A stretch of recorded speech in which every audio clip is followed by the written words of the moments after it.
Hello everyone and hello Virgo. Itong general reading ay para sa June 2026. Kukuha tayo ng cards para sa iyo with additional advice cards na gustong iparating ng universe. Ang goal natin ay magbigay ng gabay gamit ang light from the Creator. Bago tayo magsimula, alam nyo ba na karamihan sa mga nanonood dito ay hindi pa nakasubscribe? Isang click lang po ng subscribe para mas mapalawak pa natin ang pagbabahagi ng liwanag at gabay dito sa Hulahan. Thank you sa pag-subscribe. Virgo, initial impressions muna. Ramdam dito na magkakaroon din ng bunga ang lahat ng pinagtatrabahuhan mo ngayon. Lalo na kung ito ay pinagtulungan ninyo ng iyong mga kasama. May energy ng tagumpay na paparating. Pero kailangan mong maging maingat. Iwasan mo muna ang sobrang entertainment o paglulustay ng oras sa mga bagay na walang kinalaman sa iyong pag-unlad. Kailangan mong makita at tanggapin na sa totoo lang, malayo ka pa sa mga tunay mong goals. Kaya huwag munang maging masyadong kampante. You have the Three of Pentacles. Dati, naging malaking bahagi ng buhay mo ang pakikipagtulungan sa iba. Ang Three of Pentacles ay card ng teamwork at craftsmanship, kung saan naging masipag ka sa pagbuo ng iyong mga pangarap kasama ang mga taong may parehong vision gaya mo. Naramdaman mo noon ang halaga ng bawat isa sa pag-abot ng isang malaking layunin. Dahil sa iyong disiplina at galing noong nakaraan, marami ang nakakita sa iyong potensyal. Pinahalagahan mo ang bawat detalye ng iyong trabaho at hindi ka natakot na matuto mula sa mga eksperto o sa iyong mga senior. Ang past mo ay naging pundasyon ng iyong kaalaman at sa iyong kakayahang makisama sa isang grupo. Ngayon, tinitignan mo ang panahong yun bilang isang simula ng iyong paglago. Ang mga pentacles o bunga na hawak mo ngayon ay galing sa paghihirap na yun na hindi mo sinolo. Gamitin mo ang lesson ng pakikipag-ugnayan na ito para masiguradong manatiling matatag ang iyong tinatayuan ngayon. You have the Ace of Pentacles here. Sa kasalukuyan, ito ka. Ito ka na at may hawak na isang napakagandang oportunidad.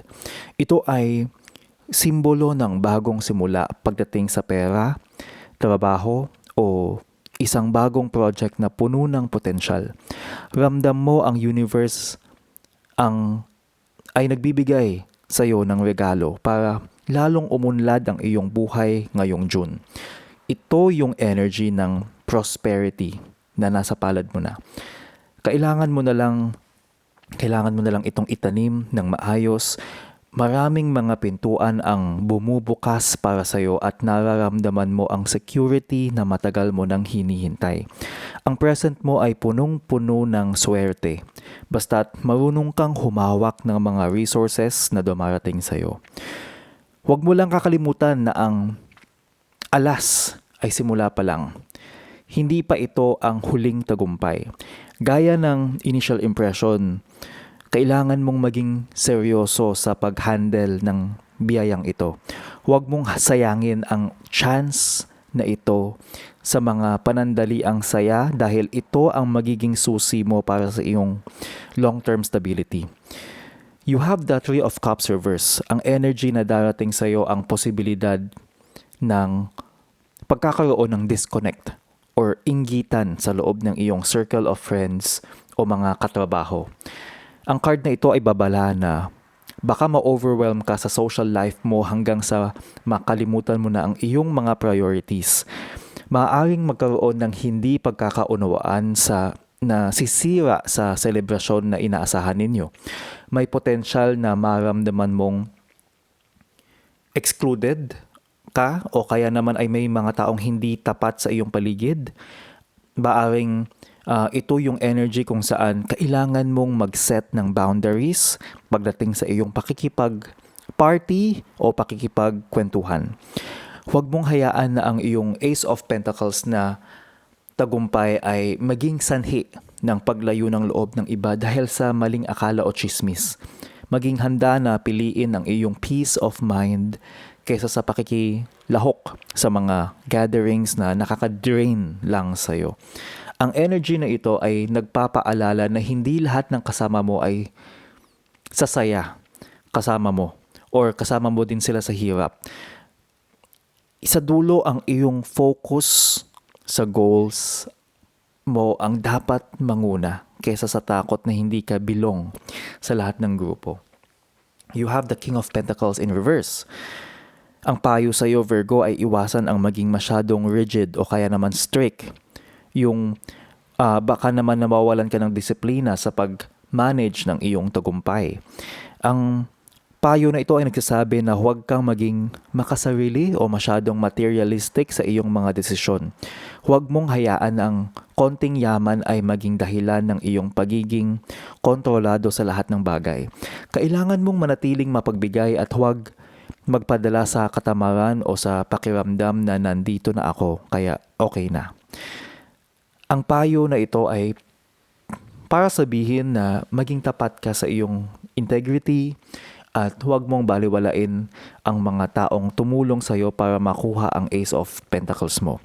Balansehin mo ang iyong drive para kumita ng may kasamang malasakit sa iyong kapwa.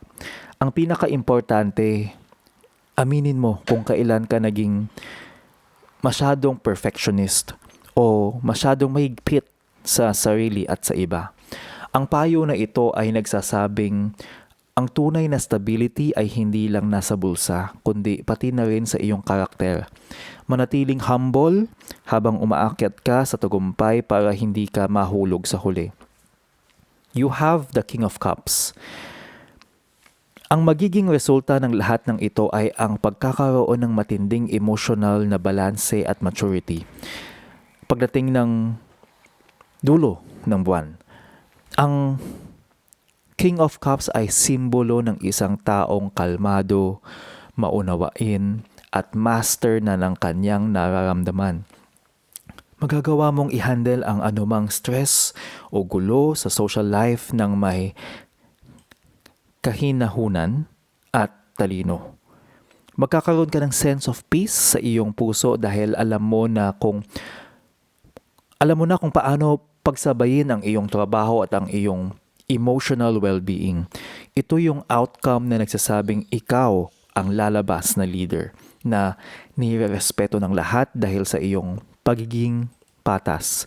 Magiging inspirasyon ka sa iba dahil sa iyong katatagan at sa iyong kakayahan na makinig sa iyong intuition sa kabila ng ingay sa paligid. Maging proud ka sa iyong transformation mula sa pagiging masyadong nakatutok sa material patungo sa pagiging isang matatag na hari. Ang outcome na ito ay nagsasabing ang iyong journey ngayong Hunyo ay magtatapos ng may kagalakan at tunay na contentment. Sa dulo, ang iyong emotional na tagumpay ang magiging pinakamahalagang reward mo sa lahat ng iyong pinaghirapan. So, advice cards na tayo. Bago ang lahat, please subscribe, like at huwag kalimutan i-share ito sa mga kilala ninyo na kailangan ng reading. Maliit na bagay lang ito to support this channel. So Virgo, ang unang advice card mo ay attracting, not chasing.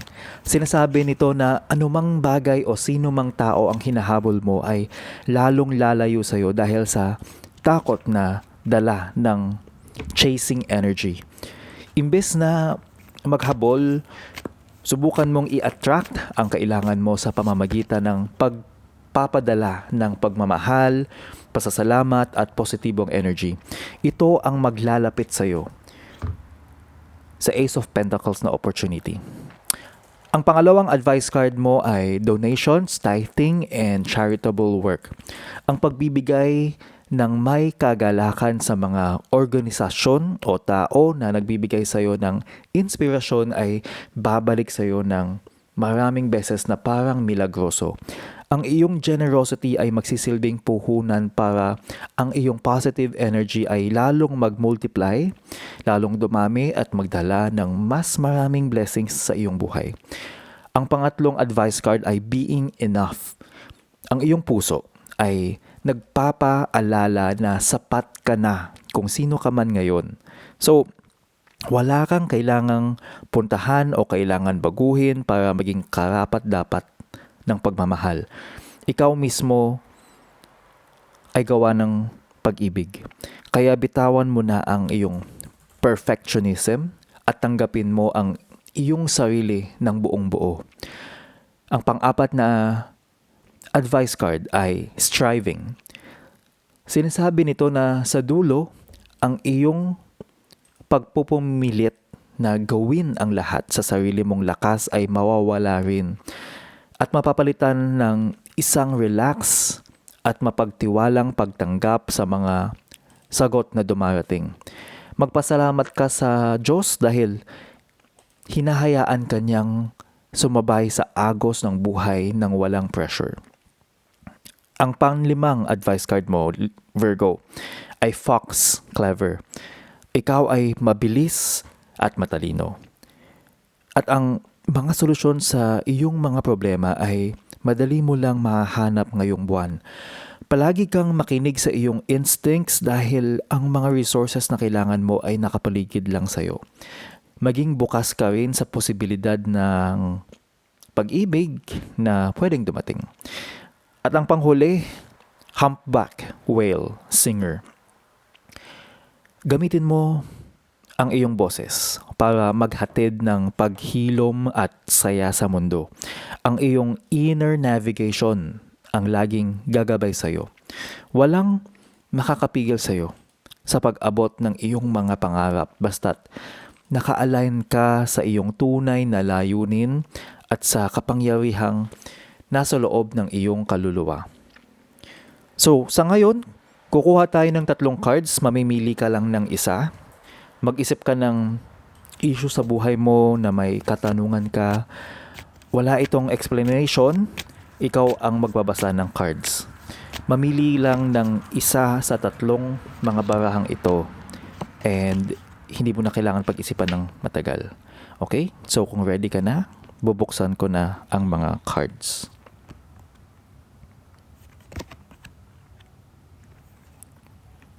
Yan ang reading ninyo. Always remember, sa lahat ng gagawin mong desisyon, dapat mabuti ang iyong intensyon. See you sa next hulawan.